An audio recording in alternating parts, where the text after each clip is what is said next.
Guys, welcome to Marvin Essentials, where I'm going to take you through a basic Python programming language course.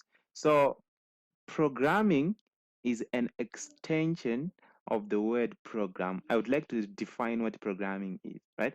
So, programming is an extension of the word program, of which the word program means a series or a bunch or a block of codes or a block of statements or instructions that does something, that triggers something to be done. Let's say you have entered 19 and those statements will trigger an addition of a 5 to the 19 which you have entered. That's what we call a program, which means a program will accept input from the user, then it processes that input, that is adding 19 to 5 or 5 to 19, whatever way you want.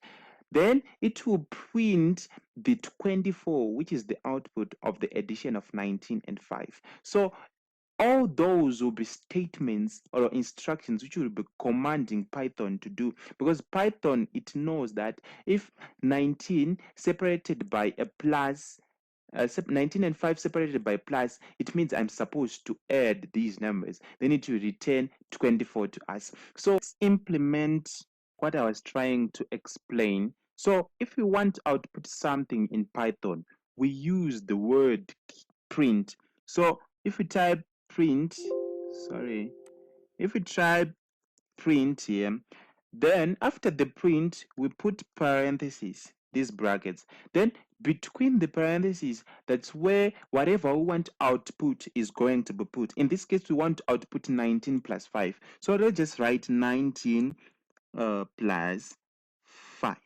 right? So this becomes the process, then this becomes the output. If we write it as it is, it's going to take our inputs like 19 and 5. I have inputted 19 and 5 in this case. Then this plus is going to determine the process of adding 19 and 5, and then the print function or the print, I have used the word function, you shall understand what a function is in later tutorials.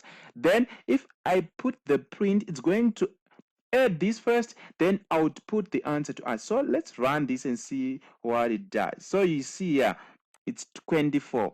It has processed 19 plus 5, then outputted it to the screen. But you may print whatever you want here. In this case, it has printed a number, but you can print even your name, or say, let's say, Marvin is 19 years old.